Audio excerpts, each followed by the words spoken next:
Good. And you can get going. All right. Thanks for having us. Happy to be here and talk about model training for communications mining. I am Tracy, and then we have Srinivas as well, who's the real expert and has done quite a lot with communications mining and taught this in the past as well. So, as far as what we'll cover today, we'll talk about communications mining and model training deployment. We'll get into some of the definitions of the different pieces and parts in communications mining. We'll talk about what model training is. We'll definitely incorporate the AI element, which is generative extraction, and then start to get into some more details about the model training process. All right, so this starts out with the big picture of deployment for a communications mining model and gets into more detail so you can see that what we'll start to get into more detail on. So as far as the major stages of a project and deploying the model, ingesting and storing is just collecting the data. So think of something that you bring into communications mining as some sort of natural language. So emails, chats, messages, things of that nature that need to be analyzed and that you need to do something with. Um, Parsing and comprehending that piece, you're cleaning or the system is cleaning and reading that information that you took in from one of the different forms of email or chat that we just talked about. So it's going to read that text, remove any clutter. So things like your email signature, or footers that are in multiple pages of a messages, words, phrases, things like that are starting to be identified then, where it's starting to pick up the language on the keywords in that.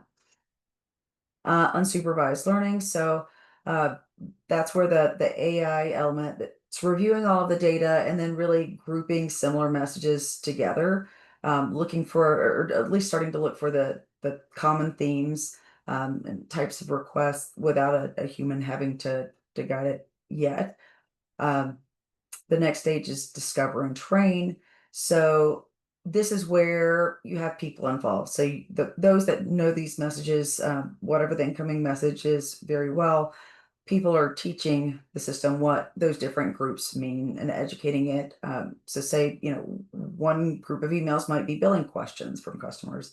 Another might be a request for an address change. But that's where the model's really starting to get into what the important ways to classify things are from the human team as well. So next after that is reporting and analyzing. So it's turning the patterns into insightful information. So the model is looking for trends. So how often do certain things appear? How many address requests are coming in versus billing questions, that type of thing. Which of the topics are creating the most work, and then that can help later on in improving the process. Validating and deploying is the last stage, and that's really before the model is fully put into use. Their predictions are checked for accuracy. If your score is too low, of course you don't want to move things to production yet. You want performance to be good before you deploy, so it can actually be beneficial. Otherwise, you know that you need to go back to some of the prior stages to get the model retrained, so it is actually producing what you'd like. So there's the big deployment overview of what the major stages are. So here's an example of that to put it into practical use. So this is just comparing the previous manual process to an automated process. Um, you guys can see in the middle, in this particular case, this is triaging some communications for underwriters. Previously, with the manual process, there are a number of steps that you can see in blue, where you're having to open emails, review the emails, figure out where it goes. Somebody has to send them along. Uh, and then somebody has to act on that on the other side as well to look at it, open the content, make the response and so on. So the typical email process when there's an incoming message related to a given department. So usually not the highlight of everyone's day to go through email and to figure out what to do with it. Um, so you can see in the after process, after the model was deployed and put into use, that it's down to 3 hours to process. Um, I'm sure making the customer much happier, versus the 3 days, making the team that was doing this work before much happier, um, where they don't have to, they could focus on the things that matter, or the things that um, maybe are the special exceptions, or things that couldn't be classified properly. So, what changed? Well, in the after, you have automation reading the emails, figuring out what they're about, getting them to the right person. And there's the potential, depending on what the nature of it is, to even respond automatically. So, say an address change, that is something that the system can take that information and put it into the system where the address needs to be updated, as opposed to anyone having to do that manually.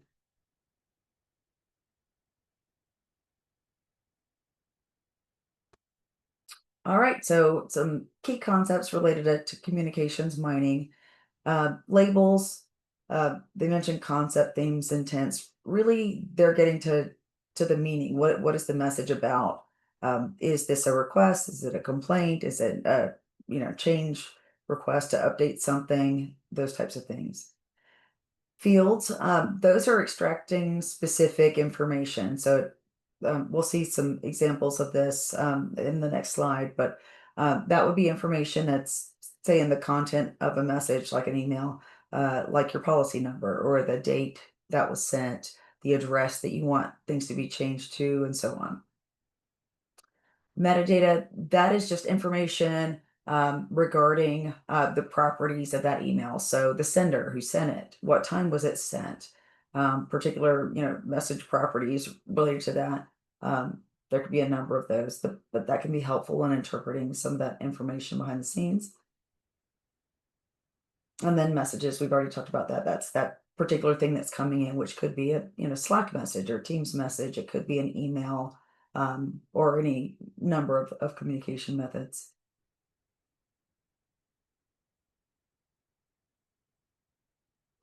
All right, so general fields versus extraction fields. You can see the example of the email coming in without a label on the far left, where you can see the subject created and so on.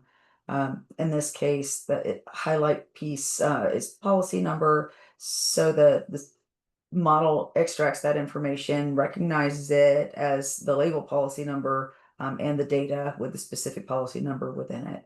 Um, it also recognizes a company name within that, which is the green, um, company name being XYZ Corporation that's mentioned in this free form text email. And so it's able to extract the names of those fields, and then what the values of those fields are as well.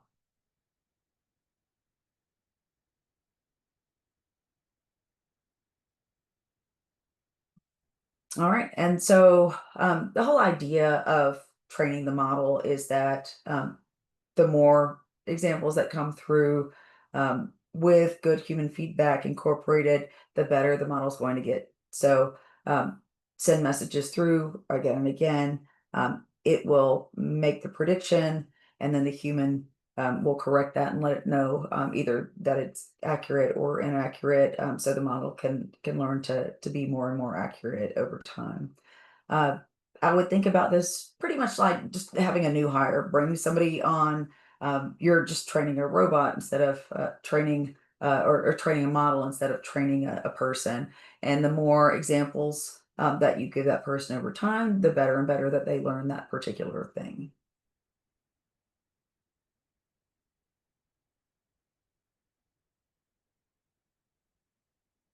So here's some more detail. I don't know how well you guys could see the graphics in the prior example, but um, how communications mining would interpret a given message, and then on the right that you see the labels that describe whatever the focus of that message is, and the data points. So both the field names and the data within each field that it was able to gather from that, and then the confidence as well. In this case, it was 100% confident, so it's certain. that it gathered the correct information from the email just based on its prior model training.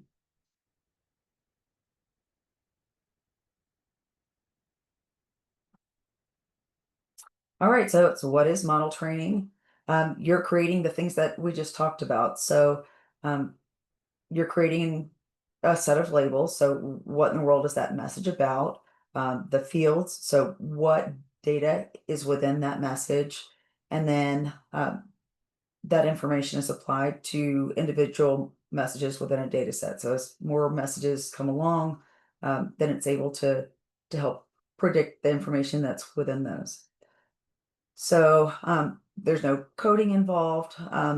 Really, anybody that can understand the business process pretty well can help to train the model. They don't have to have any technical know-how. Um, and then it's important, one of the things in training, just like a new hire, it's important to be pretty clear and pretty consistent. So you need to label the same things the same way and be consistent with your labeling and the information provided. Otherwise, the model will have trouble understanding and getting better and better.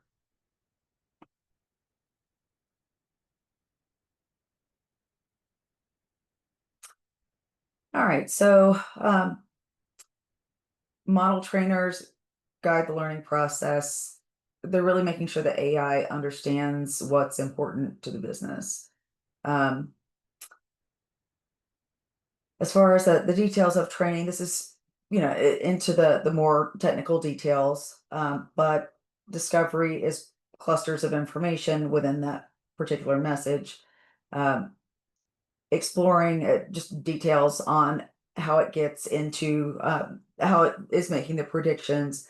I don't know that you have to understand this in extreme detail, but understand what the concepts are. So it's you're teaching the model. At that point, you would have low confidence, and then it's the refinement that comes along later, where you're looking at the performance, making the adjustments as needed. Um, and so on that would get the prediction percentage to the percentage that would be appropriate, where you'd feel comfortable deploying.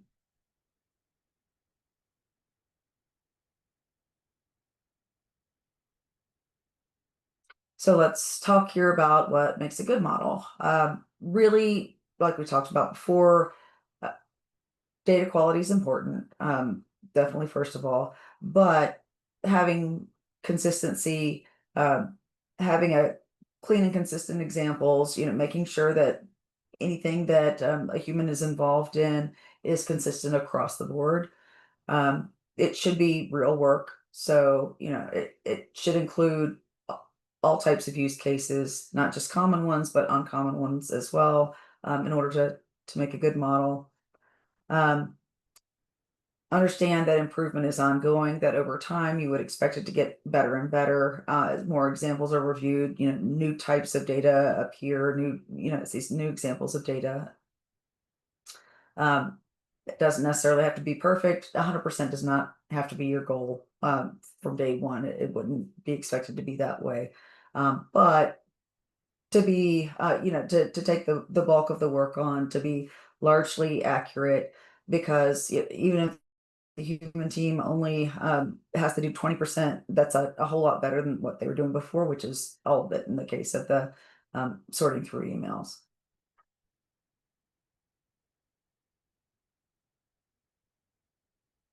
All right, and so that generative extraction, just as a concept, this adds some intelligence to the model understanding. So that helps the system connect different related messages and then find patterns across those messages. So different formats, say for an address change request, or different types of billing questions and so on. But it's able to add on top of what's there and connect some of those patterns. So that helps with accuracy. The model can interpret the relationships between the messages instead of just relying on keywords. So there's more to it than just looking for particular words. Um, the generative tools are going to suggest patterns, but it's really important to have the human being still confirm what's accurate and what's not, to guide that appropriately. So it helps make your whole automation smarter. that are predicting, um, but still importantly keeps human feedback in the loop and to make sure that it's really aligned with actual meaning. We know, I think everybody's seen, a chat GPT or another model take a turn and start getting into stuff that makes no sense at all. So really important to keep the human involved here to make sure that it's not, kind of going off road with something that is inaccurate. All right, now it's time to hand this over to get more into the overview of the model training process.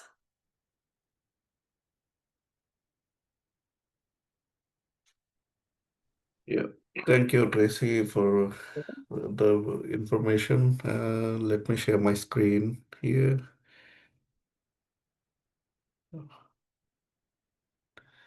Please let me know once you are able to see my screen.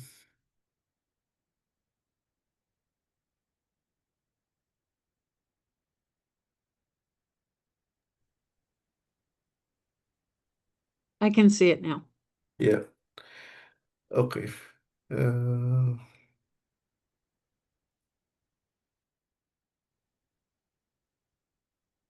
just a second. Amazing there.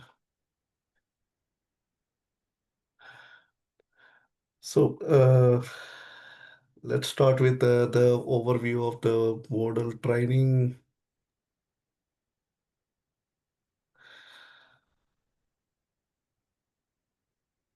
Okay, let's look at the overall training process in UiPath Communication Mining. There are six key stages that require to maintain a model in production based. Yeah. So the very first one is taxonomy. This is where we define the labels and fields of the model that needs to identify. Essentially, we are deciding what information or intents we want to extract. Let's suppose, for example, requests or complaints or inquiries. A clear taxonomy ensures consistent and accurate training later. Yeah. And next one is the setup.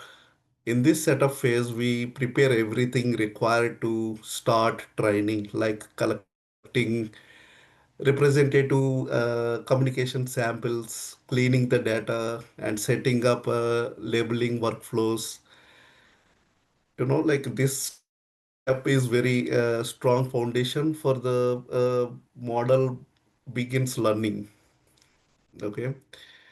And next one is discovery, where we start with labeling the clusters of messages and discovering new intents or patterns that might not be defined earlier.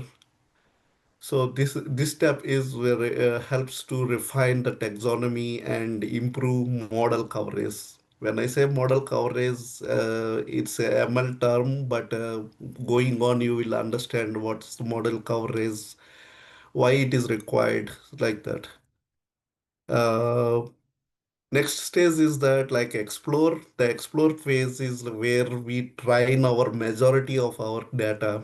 The model starts learning from the labeled examples to recognize and classify similar messages automatically. So this is the very crucial step where and mostly we spend most of the time in this phase to fine tune the model, we can say. And next step is like refine. Once initial training is done, we refine the model by analyzing performance metrics and feedback. We may add new data, correct labels, or retrain the model to improve accuracy and real reliability. And finally, the next one is on maintenance. So once you are fine with the model performance and everything, we maintenance ensures that the model continues to perform well in production. We monitor accuracy, retrain periodically, because this will be improved based upon how many inputs we are giving and how many we are labeling those messages. Based upon that, communication mining can improve the communication mining model can improve by itself and provide you the results. So together these six stages, from defining taxonomy to maintaining performance, create a continuous learning cycle that helps communication mining stay accurate, relevant, and business ready. Okay. And so in communication mining, a taxonomy refers to structured collection of labels and fields that are applied to messages in a data set. Think of it as a framework that defines how messages are categorized and how the model learns to recognize different intents or concepts. Each label represents a specific intent or concept expressed in the data. For example, there might be like a complaint or confirmation or request for update. Those are the intent or concept. Yeah. So that is what here the label is. And these labels are grouped within a field which serves as broader categories or contexts. Building a clear, consistent taxonomy is essential because it directly impacts the quality of model training and the insights you can deliver it later. Yeah, moving on. So, your taxonomy, label taxonomy should include all the key concepts and intents that you want to capture in your data set. The goal is to ensure that every message in your data set can be categorized in a way that aligns with your business or analytical objectives. Typically, groups of labels can be process or request types, capturing the kind of request being made over there. And if you go to the quality or service or failure demand, at that time we identify issues or breakdowns in service delivery, let's suppose. And moving on for the root causes and exceptions, highlighting what caused an issue or what falls outside the norm, right? And same way, like customers or client experiences, capturing their feedback or experiences shared by customers. Those can be your data set. And moving on, like sentiments, whether a message is a positive, negative, or neutral emotions. And other one is on product types, distinguish between different products or service lines. So these are all like the service lines what we are talking about. And system and data, tagging messages related to internal systems or data. So the structure of a label taxonomy is usually hierarchical way. At the top, you will see the parent labels, which represents broader categories such as like facilities or location. Under each parent, you have child labels, where it is more specific. For example, like under facilities, you might have like air conditioning, bar, lifts, spa, or swimming pool, etc. Right? This structure helps the model learn both general and specific intents, improving accuracy and flexibility. A well-structured taxonomy ensures that your model can distinguish between related but distinct intents and helps provide richer insights during analysis. This is very crucial step and the very beginning step as well to define your intent and to define your uh, labeling. Yeah. So next is on setup.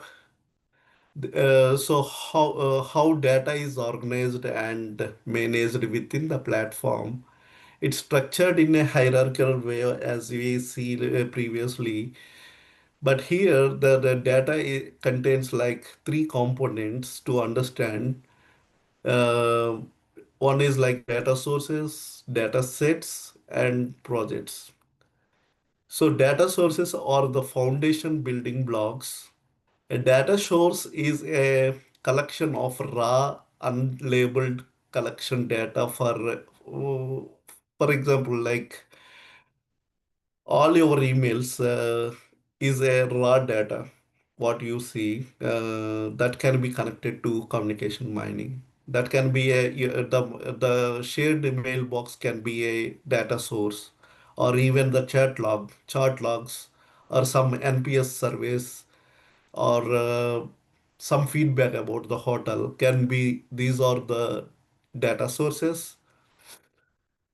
And data sets are created by grouping 1 to 20 data sources that share a similar type or purpose. So if you have like a shared mailbox, in that one you can decide whether that is containing like the uh, customer feedback or any service related issues will be tracked. Those can be divided and merged into one data set where it contains like 1 to 20 data sources can be reused. It can have like a different kind of subfolders, we can say, like one for subfolder is for the customer review. Second for subfolder is for the service ticketing, something like that. Yeah. So this is the collection of this will be collection of 20 data up to 20 data sources. So you don't need to create like if you are doing the communication mining for let's suppose you have NPS scoring and you need to collect the data sources from different ways, like let's suppose it's come from some social media or some email platform or some analytic platform. You can integrate those all into these data sources and make a data set to combine everything so that it will be in one source. And the next one is the project. Project is nothing but the a top level organizational structure, a permissioned storage area that contains all these data sets and data sources. It's a top level, like we can relate it to RE framework. Let's suppose it contains like multiple, like multiple workflows under the main workflow, we can say.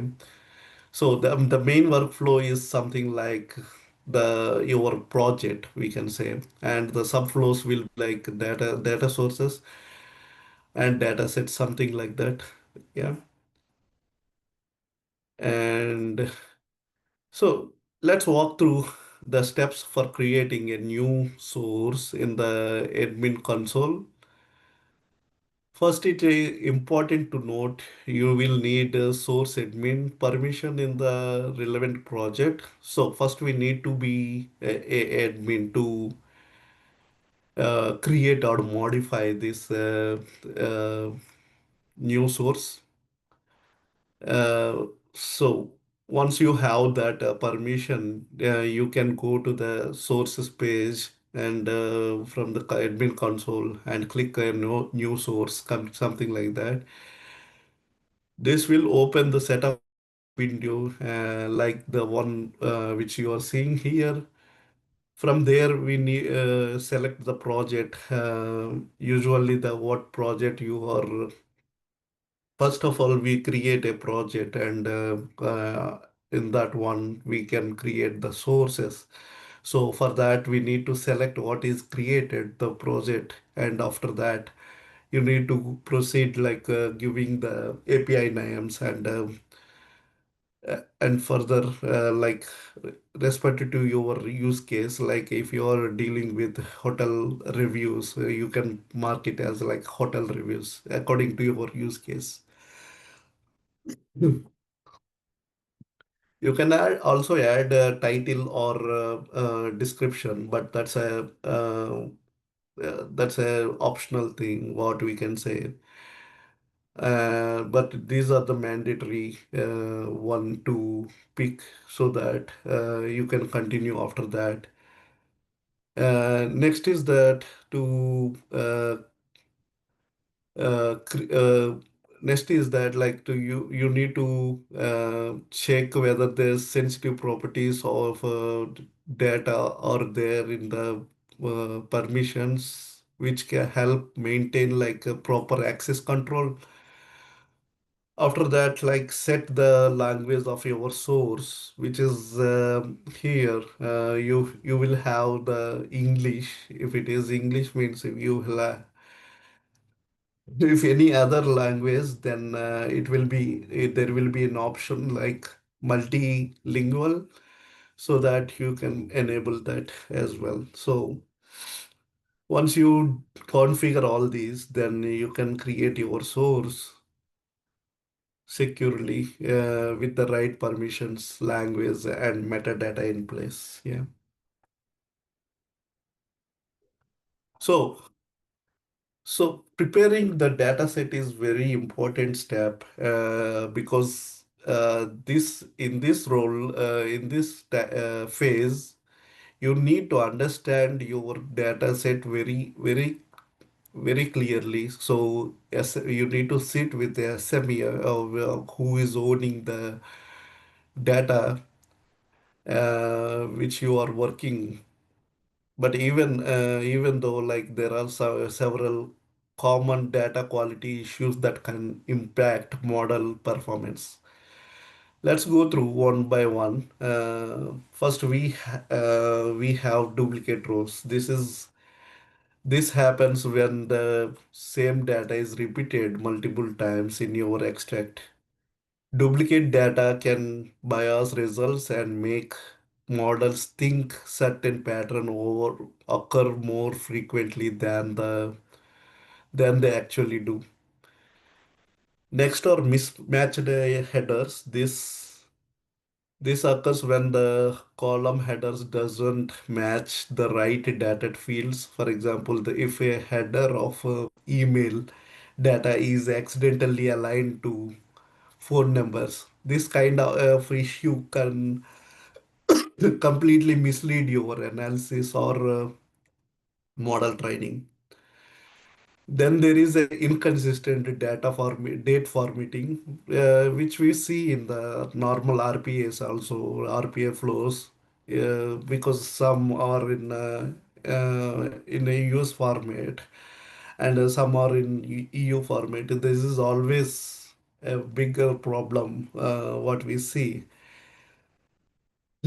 And this is also a big problem here for the data quality. This happens when different rows use different data styles. For instance, some in US format and others in EU format.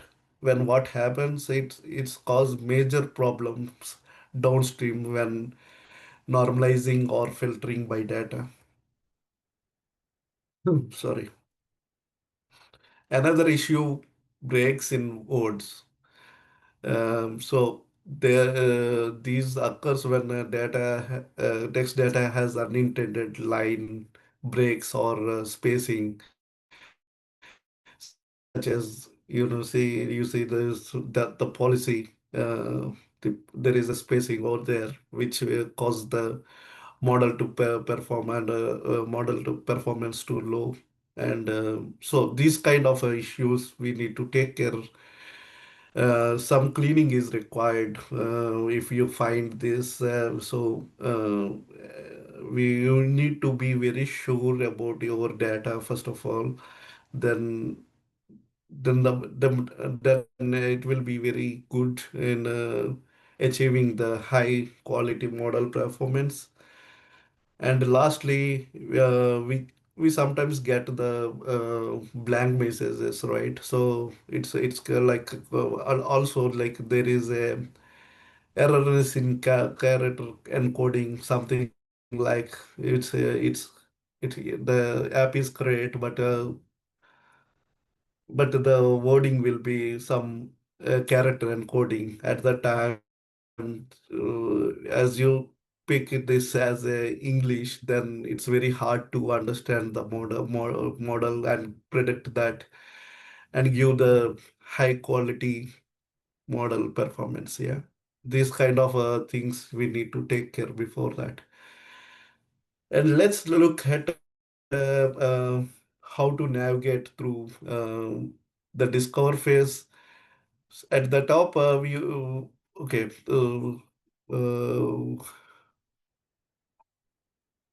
Okay, so this is skip, but I think like this is the discovery phase, like where you will use most of the time to see the clustering of the messages. So when I say like clusters, it's like a group of same messages. So if you say like same messages in the sense like hotel reviews, they will say like food is not good or food taste is not that much of great.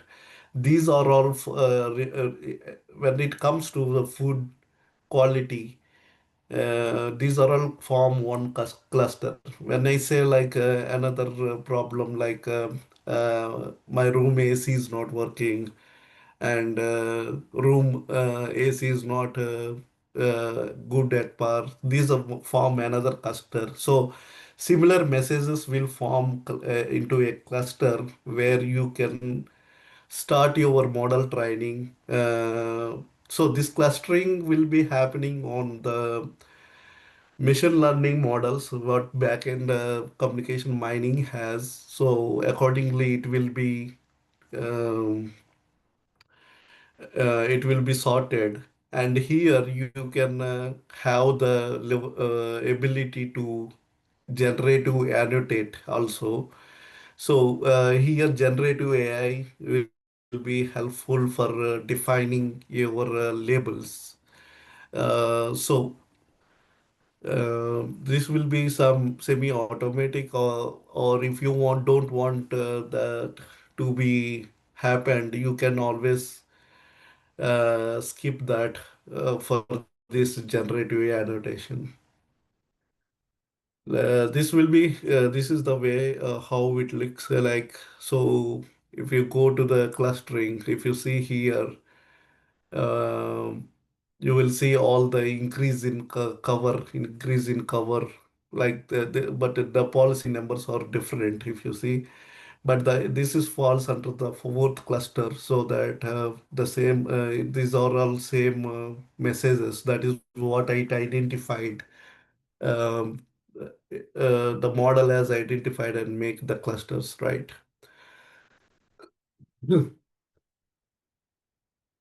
So here we can we have the ability to add the labels by clicking the just add label and mention which what intent of this message is. Next is like guided and unguided training. So this mode is designated to give more structure and support when building your model. You can see that it provides a step-by-step process, starting from uploading a taxonomy, reviewing clusters, and gradually increasing label coverage. In guided mode, the system give you recommendation and best practices. For example, it reminds that data sets typically have around like 50 to 100 labels and helps you prioritize where to start labeling. It's especially helpful when you are new to the dataset or you are building for your first version of the model because it ensures consist consistency and efficiency during labeling. So typically the dataset should be having like 550 to 100 labels. And also, what I can say is that for the model to perform, we should have enough data as well. Since we can talk this in while presenting a demo, we can talk about that a bit. But just remember, like as much of the data we have, the model will perform accurately. So the training has to be happened, and the random labeling is has to be happened, and that way we can improve the model training and a model to predict your things in the production.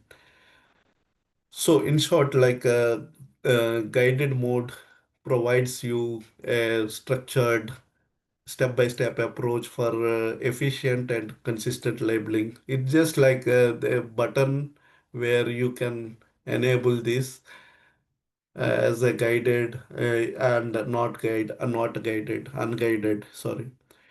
So unguided mode offers flexibility and freedom for expert exploring and fine-tuning. Yeah. If you are confident about your data, then you can turn off the guided on and you can proceed with labeling as I shown you in the previous slide. You can always go to the if you go to here and you can proceed with the labeling one by one. Yeah, and the clusters, how many clusters will be decided on how much data you are inputting. So right now I see like somewhere like 20 here, but it might be 100 also when when you increase your data, then it will be the clustering also be increased. Next one is that on explore phase. So this is a really core phase of a model. At this stage, we build upon everything that we have was done during discover phase. Explore focuses on creating and refining the labeled training data that the model using real labeled examples. Yeah, we need to ensure that the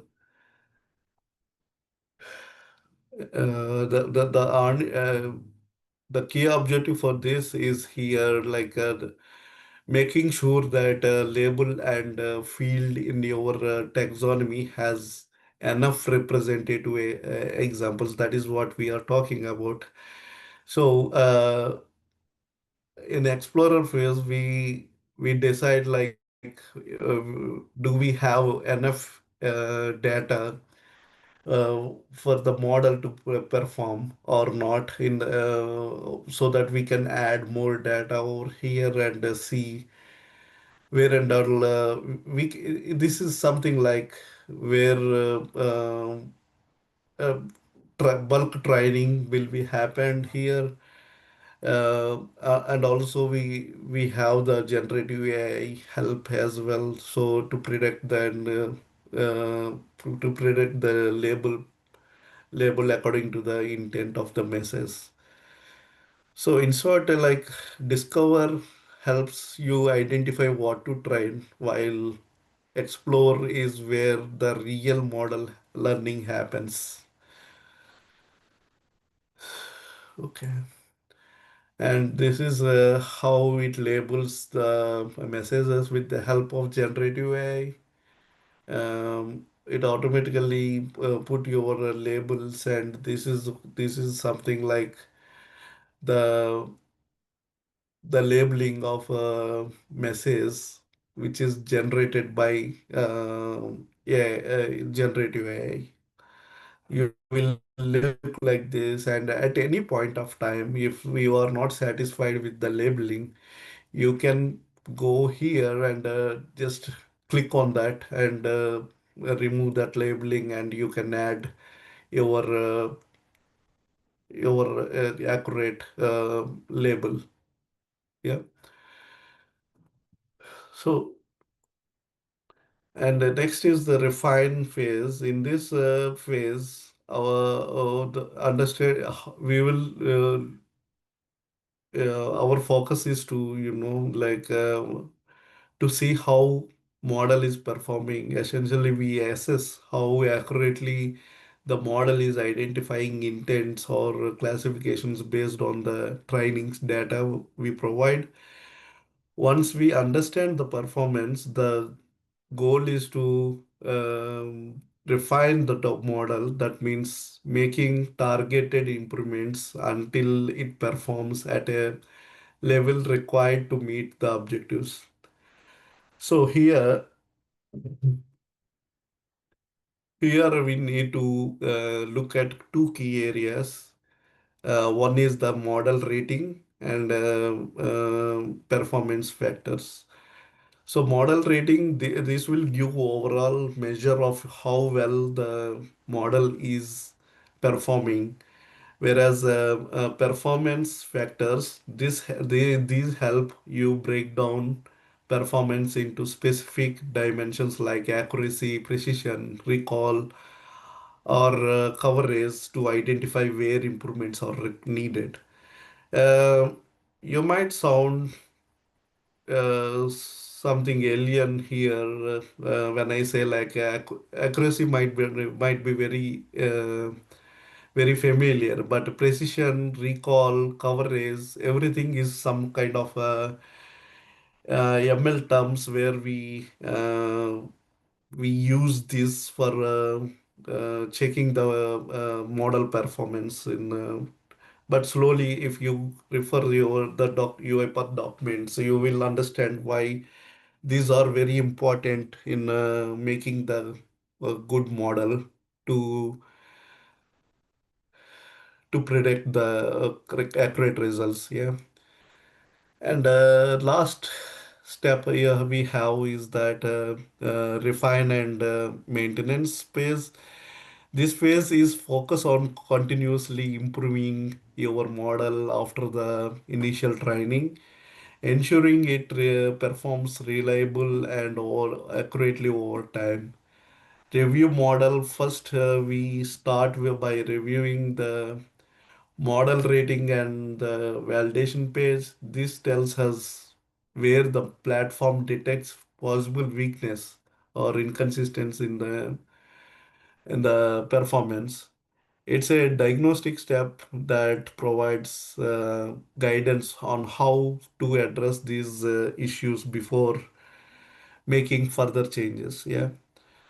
Refine label performance is next we go to this refine label performance.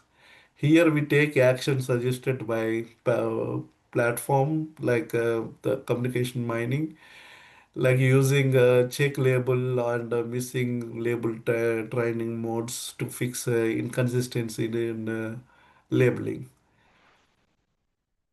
We also use the teach label mode to reinforce correcting labeling behavior and improve overall label quality. Increased coverage is something like we need making sure that as much of data set as possible is represented by meaningful label predictions. Let's take like an example here. Increasing coverage is nothing but like you are ensuring that every every message is covered with proper labeling. Let's suppose you have 10,000 messages. Okay, if you do 100 out of that 100 labeling, and you think like it is sufficient, but what about the remaining like 9,990? It cannot be fit into this model. So as much as coverage we need to provide, then the model will be good in prediction. So, as examples, we need to at least cover like 30 to 40% of the things, and we can replicate that same thing to others as well, so that you will increase the accuracy. I am not saying like you need to do all the 10,000 labeling, then there is no point uh, in the training models, right? So it's like just like you need to give the simple that covers all the scenarios what you have in the data. It's not like you take few scenarios and you just label that, and for other scenarios the model will not behave correctly. So that is what the coverage is about. And improve balance, we want to make sure the training data fairly represent the whole data set as a whole. This help reduce labeling bias and improves the reliability of predictions made by the model. And next is the improve field performance. This is about refining how the model reforms on specific entities or fields. We again use these techniques like check fields, missed fields, and teach general field mode to catch and correct inconsistencies. This will keep a model accurate and consistent in real world applications. So next, we take a look on the dashboard. This is what we are talking about. Like, if you see here, the model rating is showing as 90% as an excellent. That means uh, it has an excellent score because it is thinking like most of the labels are covered, and the model rating depends on again like the labeling and uh, how much coverage you can see here, like how much coverage you have given and how much balance you are having. That means like how much unreviewed data is there, and something is similar to that. Like it's not like it's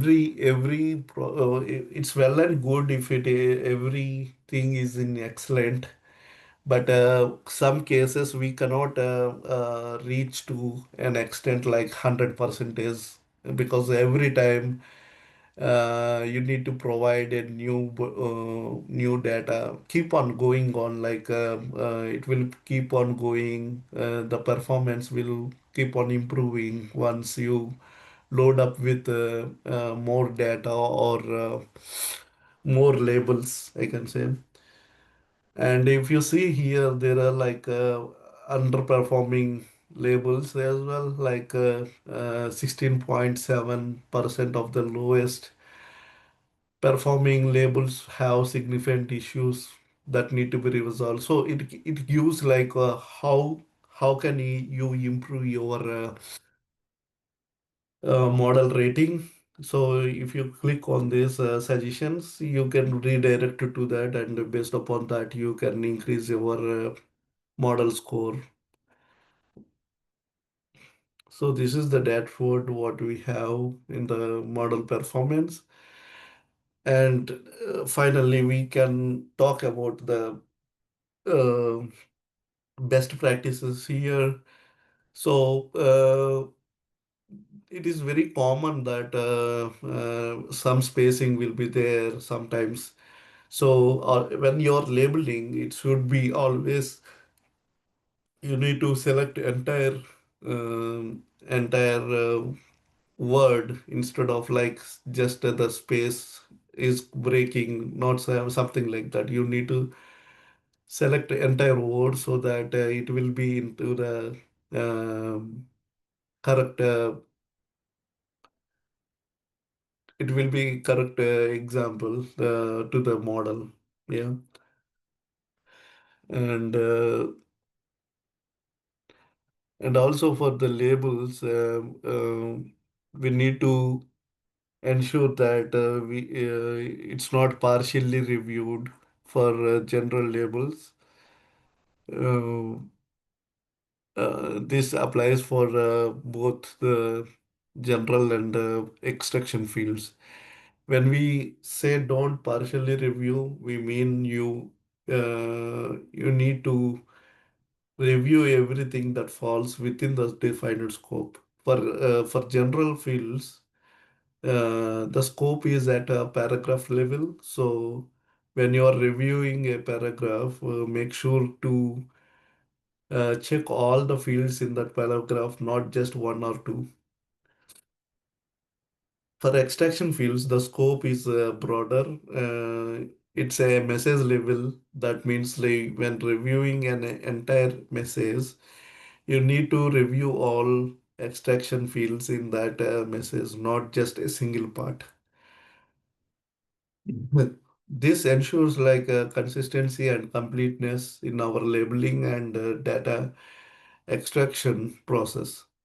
Following these small but critical details help maintaining labeling consistency and greatly improve our model reliability. So that's, I think it's more on theory. Sorry about that, but yeah. Moving to the demo now.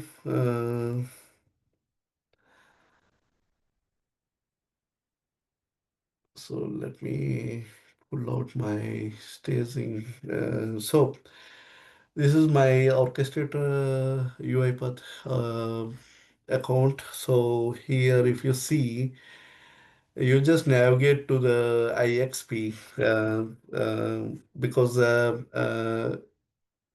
communication mining is not a separate product. Previously, it was a separate product, but now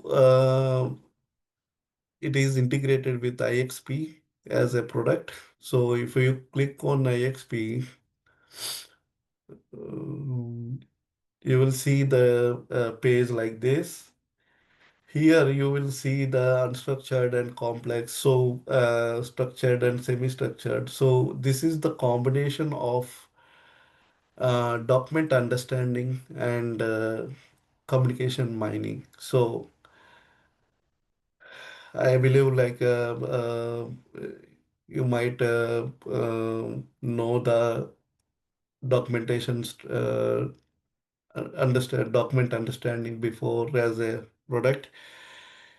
As I said, we need to first navigate it to once you are here, just click on the gear icon and you will have the access of like manage access, my account, maintenance and sources. So we are not talking all about these, but we are concentrating on sources, and I will go through like what integrations are and what manage access is.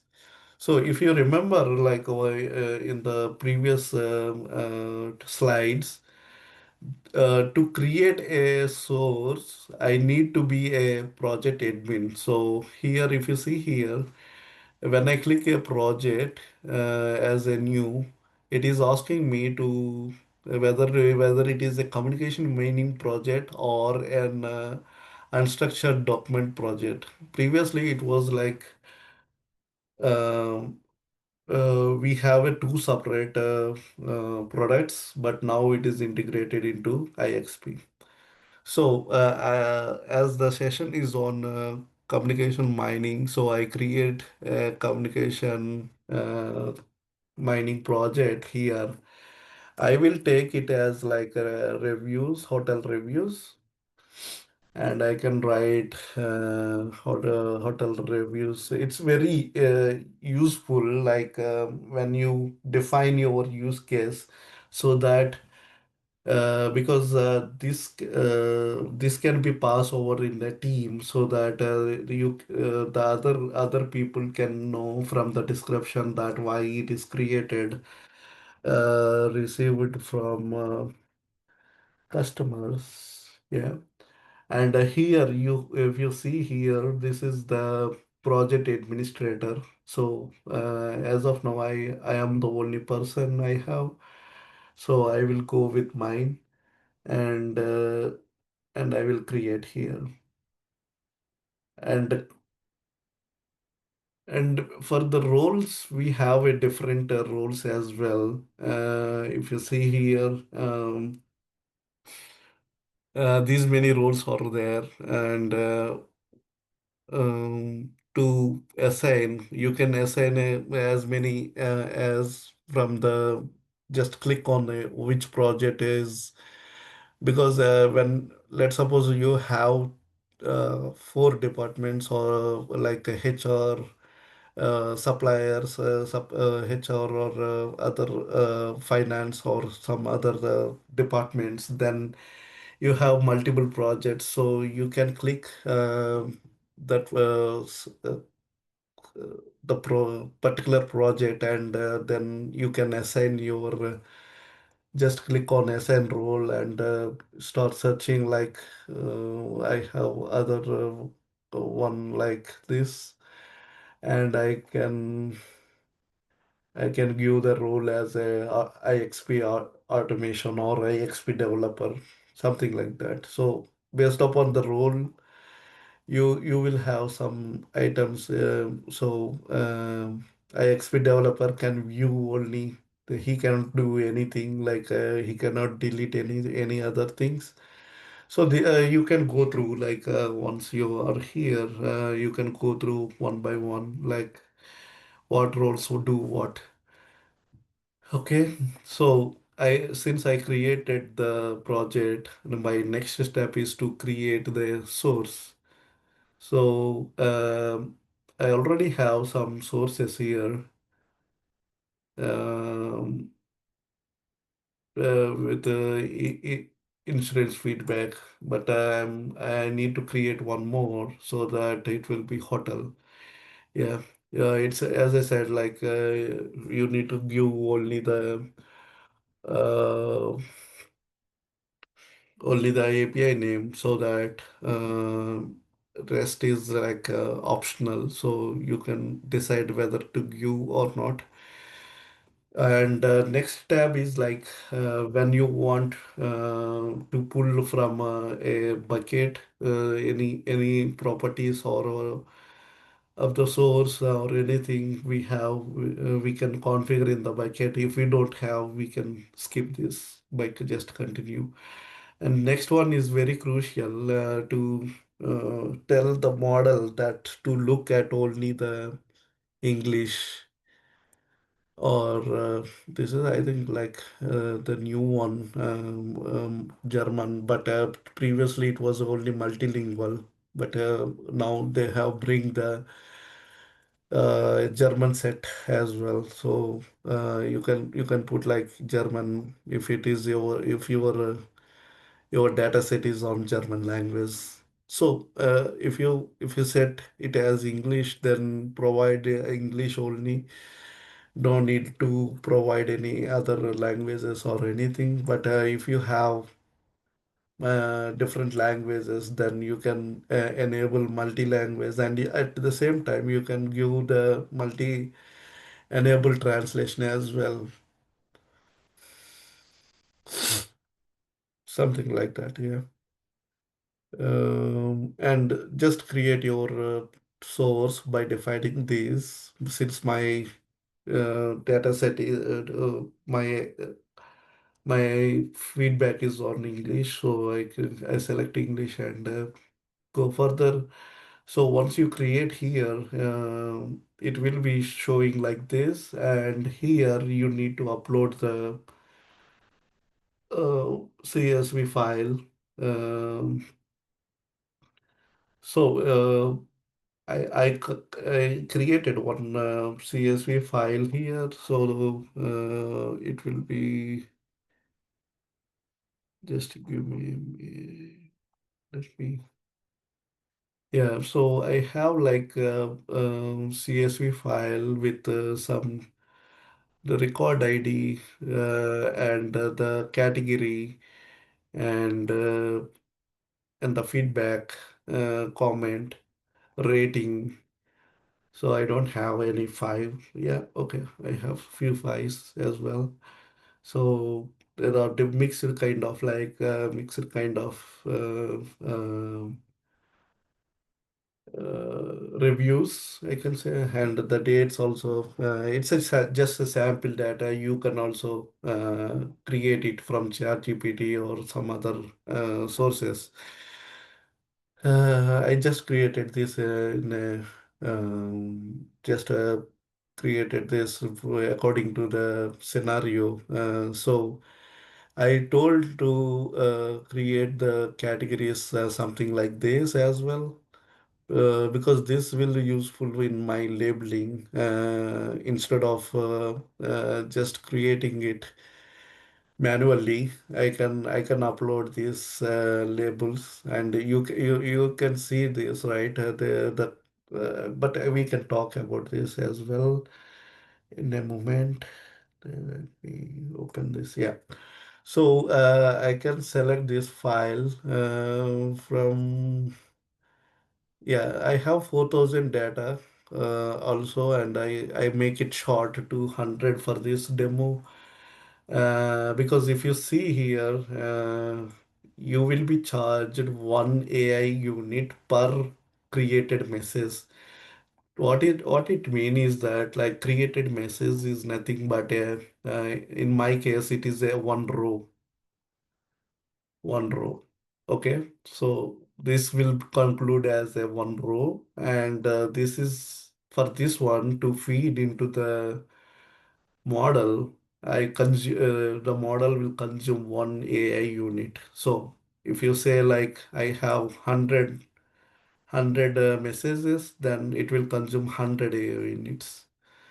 At the same time, if you have 4,000, means it's 4,000 AI units. So so that's simple calculation what we have. And here it is saying like based on unique ID. Yeah.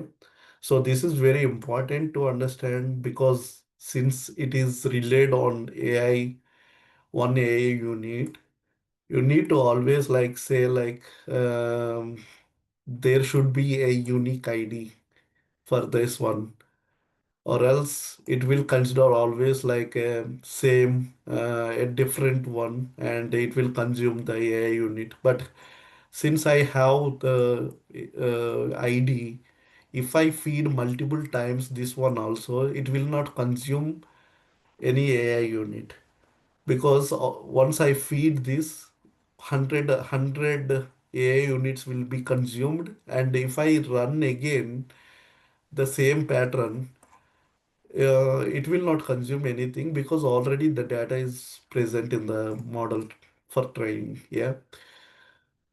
Okay, here you need to map few things. Message ID is nothing but like my ID, which is the unique column where we need to put.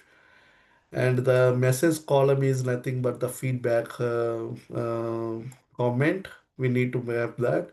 And the timestamp column, these three are very crucial for that. And I select this as a date, and you can turn off this one. And these are some additional columns if you want to like the subject column and the center column. This is more useful when you are linking your mailbox or your email thread. Yeah. So at that time you can link more data here, but this is optional right now. And setting your user properties as well, like if it is a string property, I know that this is a string, right? So we can select this is a string. And also if there is a numbers properties, like ID or anything, but now my ID is on a string, so I cannot really map to numbers column. And yeah, so it's just an optional one again. So you just configure this, and once you upload, it will take some time to.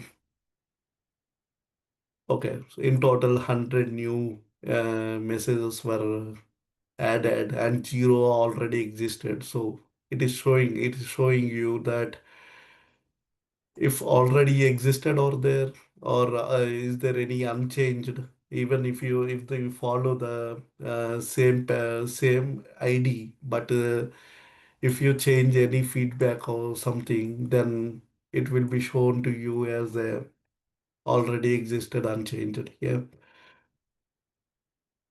this is what the source will be. And for preparing your CSV is crucial. You can go to documentation of this, and this is what we are talking about in the previous example, previous slides.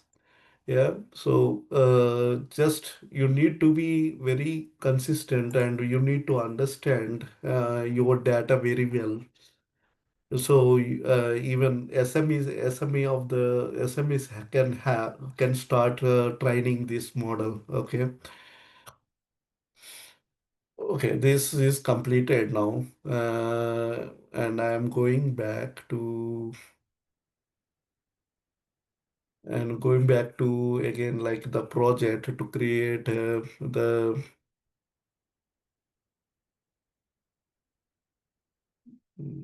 Okay,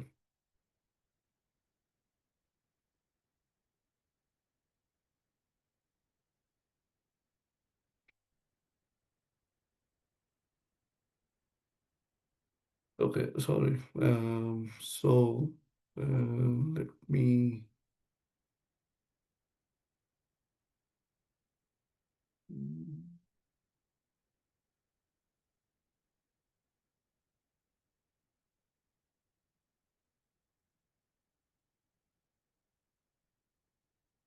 Okay, for the integration, what I mean is that like we need to click on the integration, and we need to select the project what we have, and just give the API name. Okay, and once you continue here, it will ask you for your mailbox directly, mailbox Microsoft Exchange instance. You need to fill up your details, and the URLs and OAuths. You can find it with who is maintaining your Exchange box, mailbox. They can provide you with a client secret, or as per your company standards, they might provide you like a client secret or private key or NLTP, something like this. And once you create this, you can continue and then add mailbox. You can write which mailbox to be integrated, and is there any bucket to be used here or something like this. You can always create it again. It is again like as we see in the this is from the email directly. So there in the email sense, one email will calculate as a one message. So my in my case, it is like one row. In the email box, it will be one email. So that is consuming like that. So I'm coming to going back now and creating a data set here. So for creating a data set, we need to have the review feedback. So this is how the API name will be, and we need to have the project.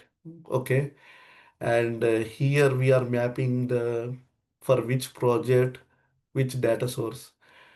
Since I have like two databases, two data sources, I can select both the data sources if if it is if the purpose is same, like if it is a hotel review also, then I can, since it is not a hotel feedback, then I can exclude this. But you can put multiple data sources here, and here also I can mention like multi-language or English or something like that. And then if you click on the next, this is what you need to be labeling your data. So you just create a small label or import the label, copy from, you can either create your label manually, or you can import the labels from a Excel sheet or from other data set as well. So if you created like the labels for some X company, um, the X data set, then you can import from there instead of creating multiple times, and you can add as many as here to maintain for this one, this model. Yeah. So what I will do is that my since my thing is on hotel, so I will create the parent as a hotel, and then I just give it the description what it mean parent label. Let's suppose, yeah. And under this, I want to create some more labels. So if you see here, when I click plus, it automatically inherit the topper one, and it's saying like what else you want to just create the other subfolders. Like let's take this one, and I will put like the same one. So what will happen? We will see. So once I completed this is, so if you see here, it will create another like another child, but it's a parent to Wi-Fi. Yeah. So this comes as a child branch, and comes as a parent branch for this child branch. So every time if you want to put another label like Wi-Fi or a swimming pool.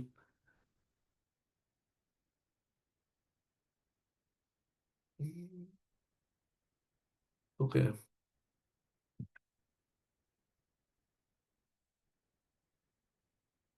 so like this we can create, or oh sorry, this is something like facilities, but the facilities has to come here as a Wi-Fi. Yeah, correct. And if you go through here again, like facilities to swimming pool, yeah, something like this. You can create as many as labels, and then you can define that further. And here there are additional settings as well, like the quality of service and tone analysis based upon your use case. You can enable these. Like if you wanted the sentiment analysis to be happened on the label, then you can enable the uh, label sentiment, or else you want to understand the tone, then you can enable the tone analysis, like something like that. Yeah. Usually, mostly we will do on the label sentiment only because that is the intent already capturing here. If you see, this is the intent of the service we provide. So it will be a very fixed label. So once you label sentiment, then you can create this. And now the model right now everything is 0 and the model is 4. There is nothing. So this data set has insufficient messages in it to for training. So 100 is not a good number to go with, but yeah, uh, but it will consume. But in real time scenario, you can put whatever amount of. I can say like 10,000 is a good number to train the start training with the model. But I don't have much data over there, so I can further show you how we can. Oh, it's not generating the even the clusters here with this amount of. Okay, let me see whether I can.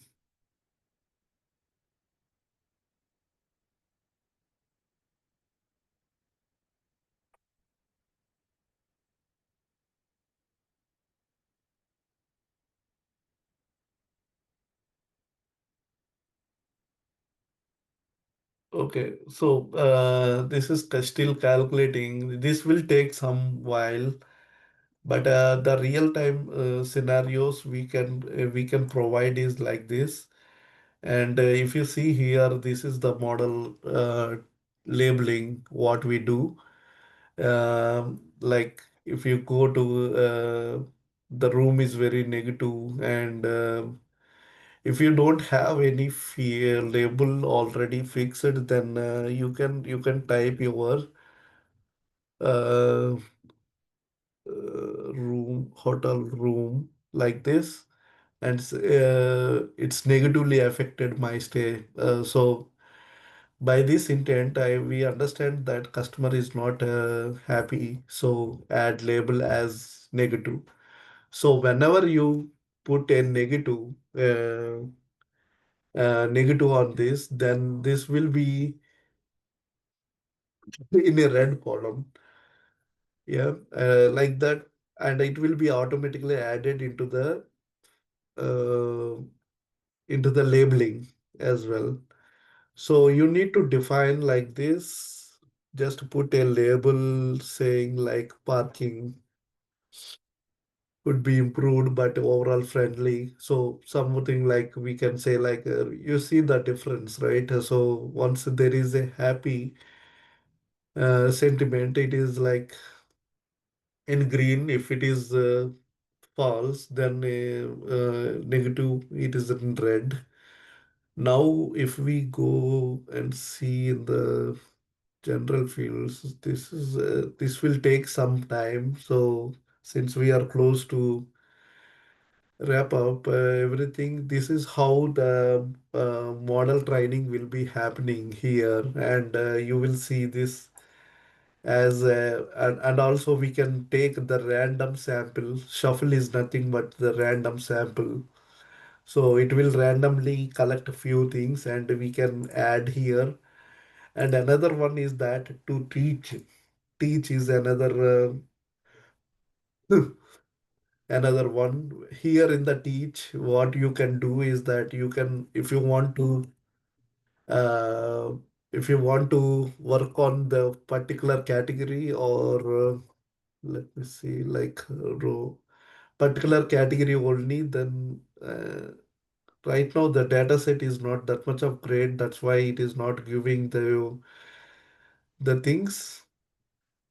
Uh, yeah, if you go to low score, low confidence, that means it is not. identifying correctly. So we need to help model to identify to give the uh, breakfast, we can say. Like that, we need to provide some custom variable labeling. And once you have more data, and if you see here, this is updated every time you observe here, every time you give some